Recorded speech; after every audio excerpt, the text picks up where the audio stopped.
with Kevin Singer, who is the co-founder of Neighborly Faith, which is an initiative to bring together evangelical Christians and Muslims here in the United States.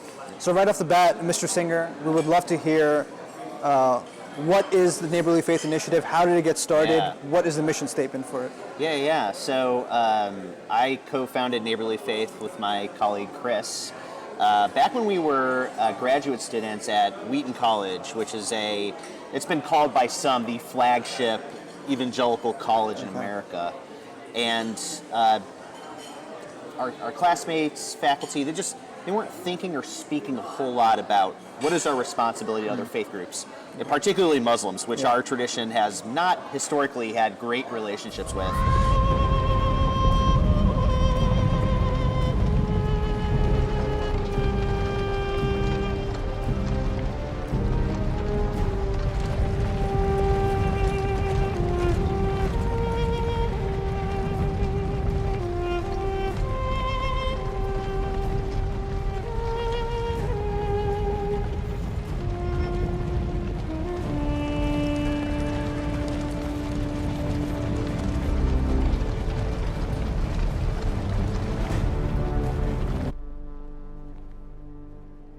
Do we have terms?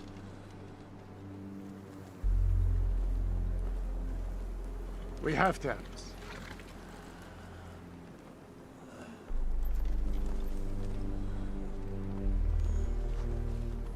I will send you my physicians.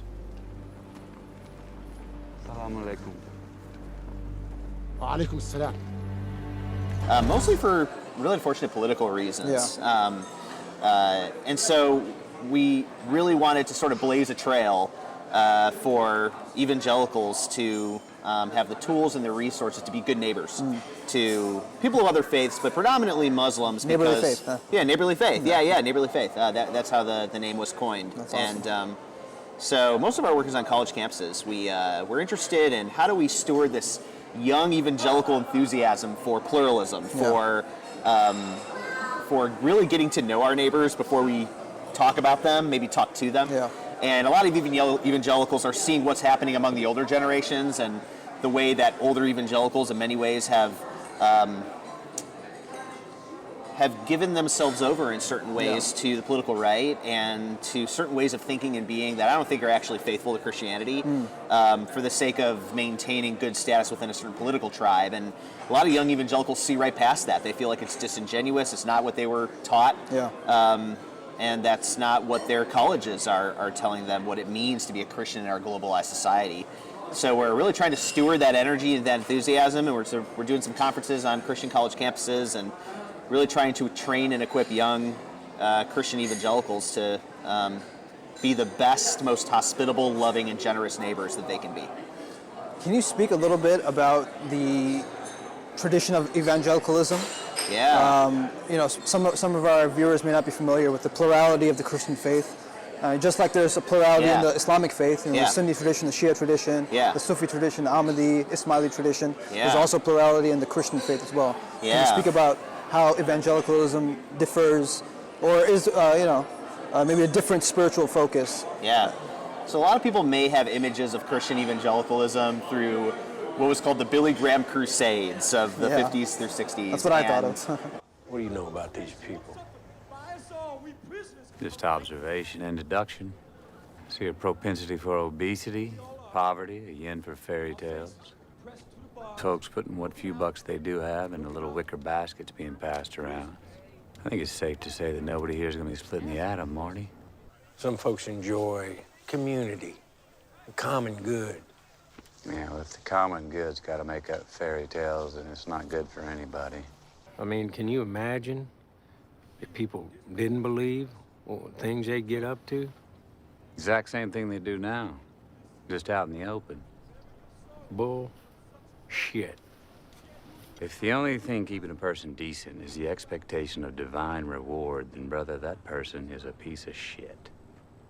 And I'd like to get as many of them out in the open as possible. I guess your judgment is infallible, piece of shit-wise. You think that notebook is a stone tablet? What's it say about life? You gotta get together. Tell yourself stories that violate every law of the universe. Just to get through the goddamn day? No.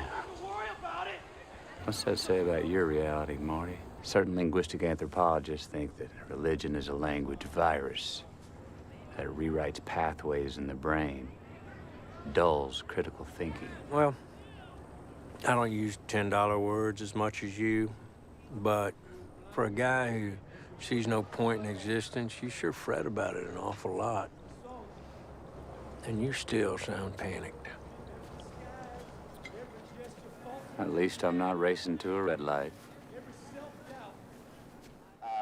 It's funny, we're even throwing a conference this November at the Billy Graham Center at Wheaton College. That's awesome. And so I think people have images of these big crusades of like tens of thousands of people coming to hear like a really energetic gospel preacher, right? Usually someone with a Baptist heritage. And in many ways, I think that zeal for the gospel or for the message of Christ is still there.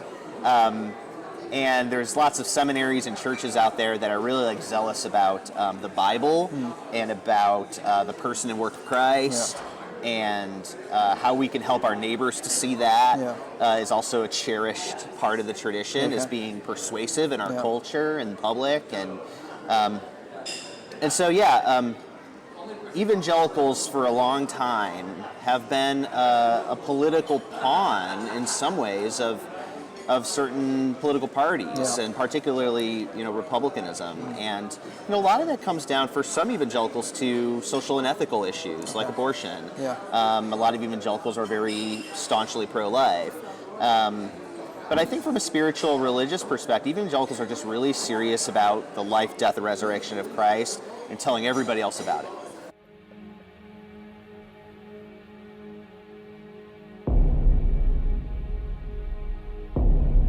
After 10 days, her hunger went away.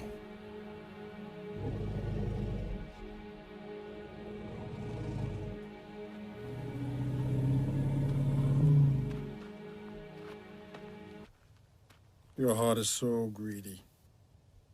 It pretends to be humble, but it really wants to conquer the world. I never wanted a kingdom on earth. The kingdom of heaven is enough. You could even have Rome. Liar. Step into my circle so I can pull your tongue out.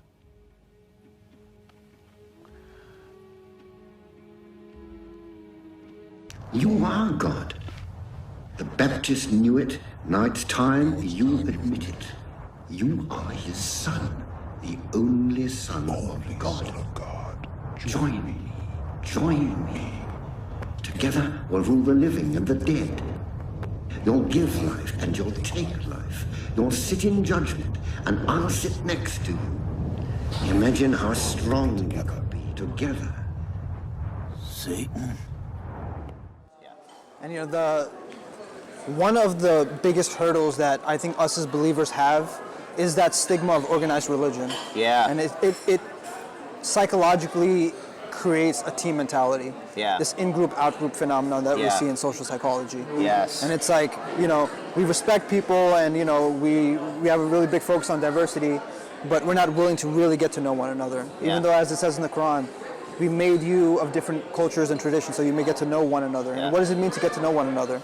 And so maybe you can speak about getting to know one another. It's a great question. One of the biggest things we've learned is the best way to get to know one another is as we are, not as who we want the other to see us to be. That's great. But I mean, we tell our Muslim friends and the Muslim groups we work with, like, we want you to be Muslim, and we hope you'll let us be who we are. Of course. And it's interesting for the most part that we really haven't had any trouble. I mean, people want to be told, I think, that it's okay to be who they fully are in a space where there's bridge building, not to take on certain ways of thinking or being that they think are more politically correct, but to just be who they are.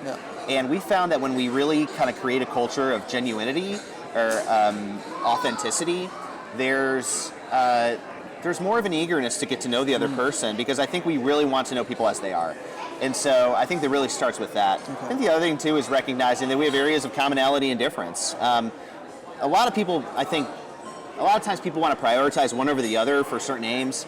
I think it's okay to say, like, the opioid crisis, for example, affects evangelicals and Muslims, right? Like, poverty affects evangelicals and Muslims. Like, poor access to healthcare affects evangelicals and Muslims, right? Like, violence, gun control. Like, there is such a long list of social ills that evangelicals and Muslims both have struggles with. And, like, I have no problem being like, we don't agree on some really important core tenets of religiosity, but the fact of the matter is, health, prosperity, security, we all want that. And we all want each other to support one another's health and prosperity and freedoms, too. It's a synergistic effort. Yes. Synergistic effort, And so, but also recognizing, we believe very different things, and if we try to pretend to, like...